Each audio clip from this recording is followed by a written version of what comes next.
Bona vesprada a totes y tots. Mientras perdure una sola partícula de lo que fuimos, incluso desde el estado de ceniza o transformados en celuloide, seguiremos hablando. Així parlen en la novel·la de Marta Sanz, Pequeñas mujeres rojas, parlen unes veus benefactores, uns esperits executats a mans feixistes que velen per la protagonista de la novel·la. I a vegades nosaltres hem tingut la sensació en el nostre centre Elies Jordi de Sant Jordi que aquests esperits benefactors velaven per nosaltres quan a començaments del 2019 decidírem donar-li nom a l'oblit i convertir el nostre espai comú, que és el nostre institut, en una mena de ciutat de la memòria històrica. I volguérem traçar una mena de mapa amb alberedes, amb pèrgoles, amb carrers, amb places, que estigueren al servei d'aquesta memòria històrica. I sabíem que aquesta cartografia significava saber molt bé quin aprenentatge volíem fer de la memòria i quin ús volíem fer de la memòria dedicat als nostres alumnes i les nostres alumnes. I per això tinguérem clar què volíem ensenyar, què havia d'aprendre el nostre alumnat. En primer lloc, havien d'aprendre a anomenar.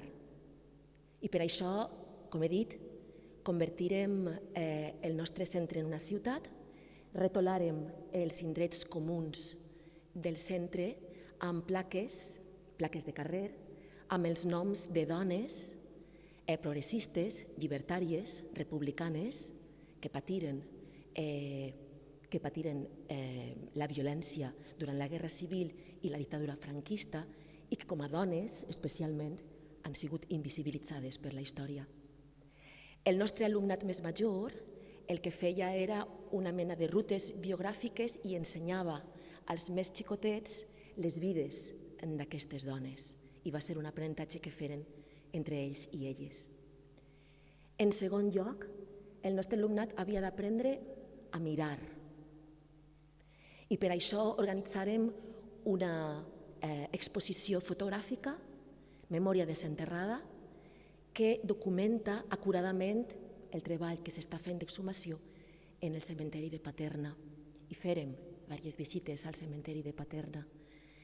I amb aquestes visites i amb aquesta exposició, com dic, el nostre alumnat aprengué a mirar. I a mirar què? A mirar ossos, a mirar cendres, a mirar argila mesclada amb trossos de cossos, però aprengueren a tornar-los a aquestes deixalles, aprengueren a tornar-los el seu esperit i la seva dignitat. En tercer lloc, havien d'aprendre a expressar-se i crear.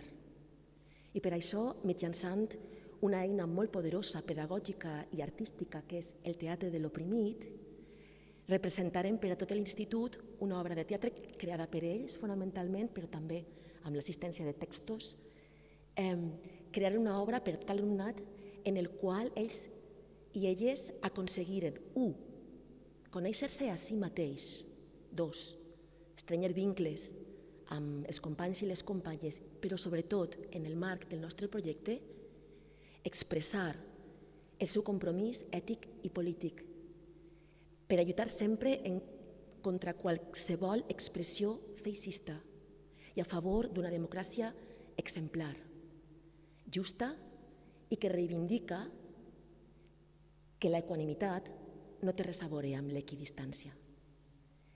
També havien d'aprendre a estimar la lectura i per això hem creat un sistema molt solidari, fresc, molt de préstec de llibres amb una temàtica de la memòria històrica i del tema en concret que estem desenvolupant enguany, que ara presentaré. I també havien d'aprendre a conèixer i reconèixer.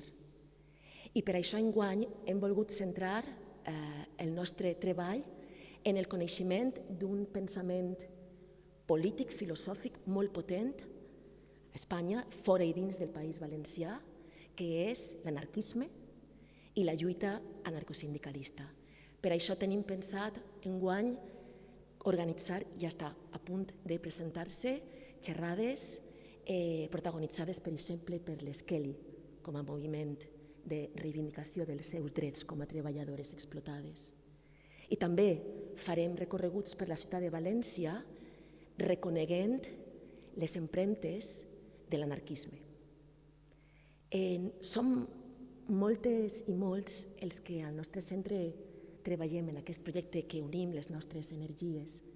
Les companyes de cicles que són ací, companyes que no han pogut vindre, professors i professores de secundària, l'equip directiu que sempre recolza totes les iniciatives que emprenem i que és molt important per a nosaltres, però també companys jubilats que venen al centre i que volen compartir la seva saviesa, entitats, Amnistia Internacional va fer una xerrada, la plataforma per al suport de la querella argentina al País Valencià es va implicar també amb les seves xerrades i sobretot també el nostre alumnat que va amb la seva generositat regalar-nos la seva atenció, la seva receptivitat i el seu interès per aprendre.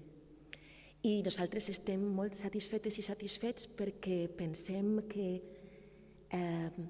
hem contribuït a formar unes joves i uns joves que no seran mai oblidadissos, que sabran que la memòria és fonamental i conrear-la perquè te proveeix d'experiències, de vivències que no has protagonitzat en primera persona, però que són part de tu i que formen la teva identitat. I sobretot perquè crec que han après i continuaran aprenent que tal vegada en un futur podrem parlar d'oblit quan hi hagi pau, però que mentre no hi hagi pau i encara no hi ha pau, per a la justícia cal tindre memòria. Moltes gràcies a totes i tots.